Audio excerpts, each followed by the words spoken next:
تخيل دولة في أوروبا أسعارها من الأرخص في القارة كلها، وفيها مدن قديمة، شواطئ، جبال، تاريخ، وأكل تقيل، ومع ذلك مش زحمة سياحة ومظلومة عند ناس كتير. الدولة دي اسمها بلغاريا. وفي حلقة النهاردة من سلسلة لو حبيت أسافر هقولك بلغاريا من الألف للياء. فين هي؟ تروح فين؟ تعمل إيه؟ وبالأرقام. تكلفة السفر بالدولار وخط سير جاهز. بلغاريا فين؟ وليه رخيصة فعلا؟ بلغاريا موجودة في شرق أوروبا، في منطقة البلقان. موقعها مميز جدا لأنها قريبة من رومانيا، صربيا، اليونان، تركيا، وكمان عندها ساحل طويل على البحر الأسود. مساحة بلغاريا حوالي 111 ألف كيلومتر مربع، وعدد السكان تقريبا 6.5 مليون. العاصمة اسمها صوفيا، واللغة الرسمية البلغارية، لكن الإنجليزي شغال في السياحة.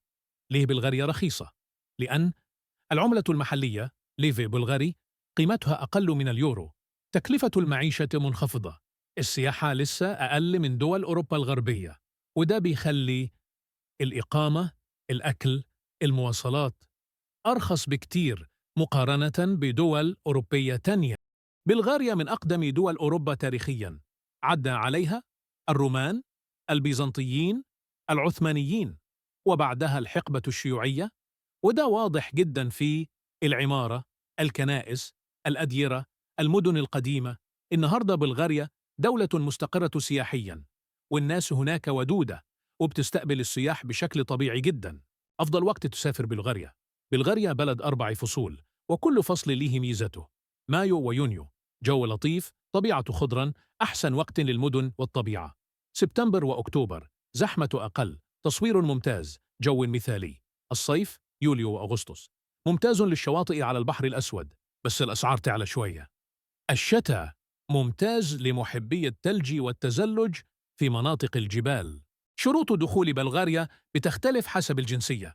عموماً هتحتاج جواز سفر ساري، حجز طيران ذهاب وعودة، حجز فندق، تأمين سفر، إثبات مادي. ملحوظة مهمة: بلغاريا مش من دول شنغن حتى الآن، بس لها نظام دخول أوروبي واضح.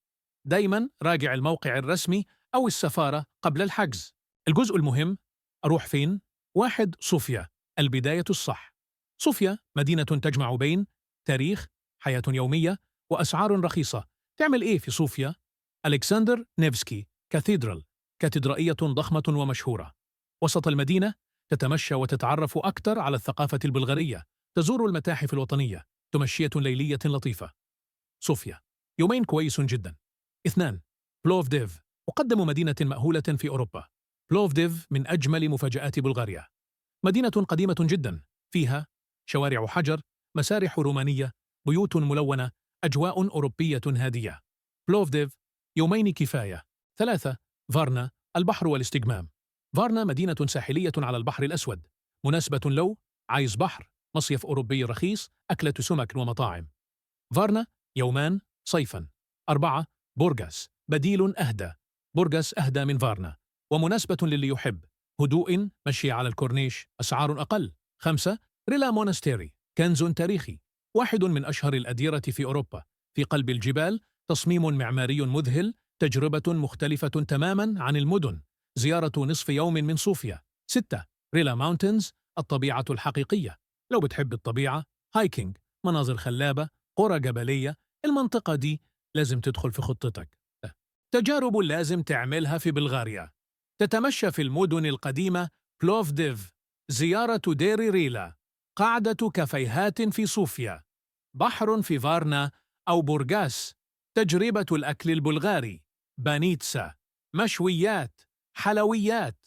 تكلفة السفر لبلغاريا بالدولار: الإقامة هوستل من 10 إلى 18 دولاراً، غرفة اقتصادية من 20 إلى 40 دولاراً، فندق متوسط من 45 إلى 75 دولاراً، الأكل وجبة محلية من 3 إلى 6 دولارات، مطعم متوسط من 7 إلى 14 دولار، قهوة من 1.5 إلى 3 دولارات.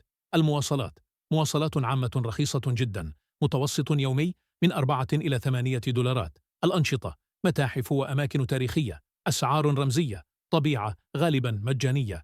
متوسط أنشطة أسبوع من 50 إلى 120 دولاراً، ميزانية اليوم اقتصادي من 25 إلى 45 دولارا، متوسط من 50 إلى 80 دولارا، يعني أسبوع بدون طيران اقتصادي من 175 إلى 315 دولارا، متوسط من 350 إلى 560 دولارا. خط سير مقترح من 7 إلى 9 أيام. 7 أيام: أول يومين صوفيا، التعرف على الثقافة البلغارية والاستمتاع بأجواء وسط المدينة. ثالث ورابع يوم بلوفديف، سفر عبر الزمن لأقدم مدينة مأهولة في أوروبا. يوم 5 دير ريلا، دير محاط بمناظر خرافية.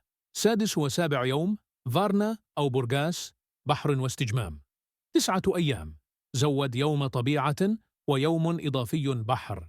بلغاريا تعتبر من أرخص دول أوروبا فعلاً، متنوعة، مدن وبحر وطبيعة، مناسبة جداً للي عايز تجربة أوروبية بميزانية قليلة.